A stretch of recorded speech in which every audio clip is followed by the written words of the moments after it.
விருதுநகர் மாவட்டம் கிருஷ்ணன் கோவிலில் கல்வி பணியில் கடந்த 34 ஆண்டுகளாக சிறப்பாக சேவையாற்றி வரும் VPMM கல்வி நிறுவனங்கள், கலை மற்றும் அறிவியல் கல்லூரி, பொறியியல் கல்லூரி, நர்சிங் கல்லூரி, கல்வியியல் கல்லூரி உள்ளிட்ட பல்வேறு கல்வி நிறுவனங்கள் ஒரே வளாகத்தில். மாண்புமிகு உறுப்பினரின் கவனத்திற்கு தற்போது பேரவை விதி 110 கீழ் அறிக்கை அளிக்க வேண்டும் என்று மாண்புமிகு முதலமைச்சர் அவர்கள் அனுமதி கோரியுள்ளார்கள். மாண்புமிகு முதலமைச்சர் அவர்கள் அறிக்கை அளித்த பின்னர் மானிய கோரிக்கைகள் மீதான விவாதம் தொடரும். பேரவை விதி 110 கீழ் அறிக்கை அளிக்க மாண்புமிகு முதலமைச்சர் அவர்களுக்கு அனுமதி அளிக்கப்படுகிறது. மாண்புமிகு முதலமைச்சர் அவர்கள்.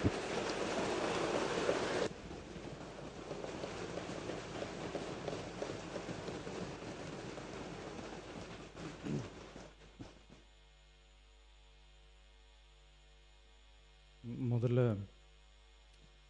உங்கள் தலைவரோட பேரை மென்ஷன் பண்ணி பேசுனது தவறு தான். அவர் சார்பாக நான் சாரி கேட்டேன்.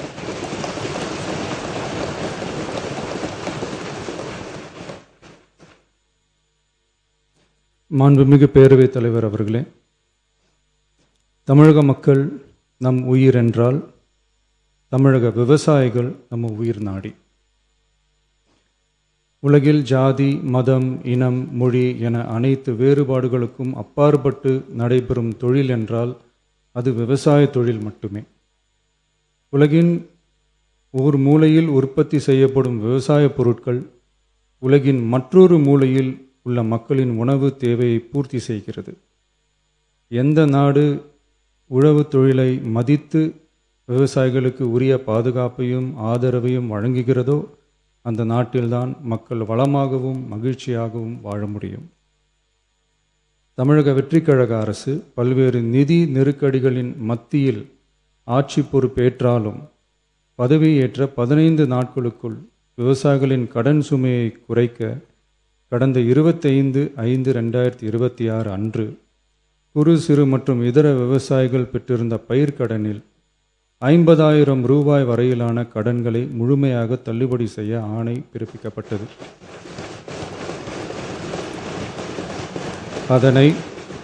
அதனைத் தொடர்ந்து மாநிலம் முழுவதும் பல்வேறு விவசாய அமைப்புகளிடமிருந்து பெறப்பட்ட பயிர்க்கடன் தள்ளுபடி தொடர்பான கோரிக்கைகளை கனிவுடன் பரிசீலித்து நிதி நெருக்கடியான சூழ்நிலையிலும் விவசாயிகளின் நலனை பாதுகாக்க வேண்டியதன் அவசியத்தை மட்டும் கருத்தில் கொண்டு குறு சிறு மற்றும் இதர பெரு விவசாயிகளுக்கு 50,000 ரூபாய் வரை முழு தள்ளுபடி செய்ய அறிவிக்கப்பட்டதை உயர்த்தி ரூபாய் 75,000 வரை கடன் பெற்றவர்களுக்கு முழு தொகையையும் ரூபாய் 75,000க்கும் மேல் கடன் பெற்றவர்களுக்கு ரூபாய் 35,000 தள்ளுபடி செய்ய அறிவிக்கப்பட்டு அதன் மூலம் 14.44 லட்சம் விவசாயிகளுக்கு ரூபாய் 5,932.23 கோடி அளவிலான கூட்டுறவு பயிர்க்கடன் தள்ளுபடி செய்து 19/6/26 அன்று ஆணையிடப்பட்டது. இதில் 31/7/2026 வரை ரூபாய் 5,267 கோடி விடுவிக்கப்பட்டு 13.34 லட்சம் விவசாயிகளின் கணக்கில் வரவும் வைக்கப்பட்டுள்ளது. இச்சூழ்நிலையில் மாநிலம் முழுவதும் உள்ள விவசாய சங்க அமைப்புகளின் பிரதிநிதிகள் பயிர்க்கடன் தள்ளுபடியை அதிகரிக்க வேண்டும் என்ற கோரிக்கையை முன்வைத்து கொண்டிருந்தனர். இதனைத் தொடர்ந்து 7/8/2026 அன்று விவசாய சங்கங்களின் பிரதிநிதிகள் மாண்புமிகு மூத்த அமைச்சர்கள் மற்றும் துறை செயலாளர்களுடன் நடைபெற்ற ஆலோசனை கூட்டத்தில் அவர்களின் கோரிக்கைகள் விரிவாக பரிசீலிக்கப்பட்டது. கடந்த காலங்களில் பயிர்க்கடன்கள் தள்ளுபடி செய்யப்பட்டாலும் அரசால் கூட்டுறவு வங்கிகளுக்கு செலுத்த வேண்டிய தொகை 4 to 5 ஆண்டு கால இடைவெளியில் செலுத்தப்பட்டு வந்துள்ளது. 2021 ஆண்டில் பயிர்க்கடன் தள்ளுபடி செய்யப்பட்ட தொகை 2021 முதல் 26 வரையான காலத்தில் அரசால் 12 தவணைகளாக கூட்டுறவு வங்கிகளுக்கு செலுத்தப்பட்டுள்ளது. ஆனால் அந்த கால அவகாசம் நமது அரசுக்கு தற்போது இல்லை. இந்திய ரிசர்வ் வங்கியின் 28/11/2025 தேதியிட்ட கடிதத்தில் அரசு கடன் தள்ளுபடி திட்டங்களுக்கான செயல்பாட்டு நடைமுறைகளின்படி பயிர்க்கடன் தள்ளுபடிக்கான முழு தொகையையும் அரசானது 45 முதல் 60 நாட்களுக்குள் கூட்டுறவு வங்கிகளுக்கு முழுமையாக செலுத்த வேண்டும் என்ற வழிமுறை நடைமுறையில் வந்துள்ளது. இந்த வழிகாட்டுதலின்படியும் தமிழ்நாடு அரசின் நிதிநிலை மற்றும் நிதி ஆதாரங்கள் ஆகியவற்றை கருத்தில் கொண்டும் இந்த இக்கட்டான சூழ்நிலையிலும் கூட்டுறவு வங்கிகள் மூலம் வழங்கப்பட்ட பயிர்க்கடன்களுக்கு பின்வரும் கூடுதல் தள்ளுபடியை வழங்கிட அரசு முடிவு செய்துள்ளது.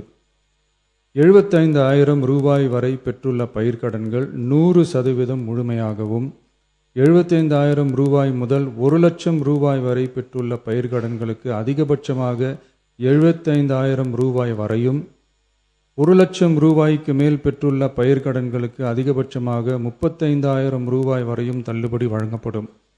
இதன் மூலம் 75,000 ரூபாய் முதல் 1,00,000 ரூபாய் வரை பயிர்க்கடன் பெற்றுள்ள 2,38,264 விவசாயிகளுக்கு தலா 75,000 ரூபாய் வரை தள்ளுபடி வழங்கப்படும். இதனால் ஏற்கனவே பெற்ற தள்ளுபடி தொகைக்கு மேலாக 40,000 ரூபாய் வரை கூடுதல் தள்ளுபடி பெறும் வாய்ப்பு ஏற்படும்.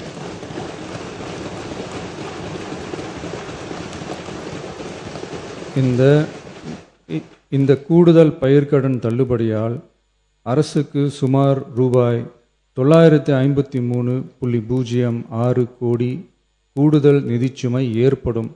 இருந்தாலும் தமிழக விவசாயிகளின் நலனில்தான் நமது நலன் உள்ளது என்று கருதி சுமார்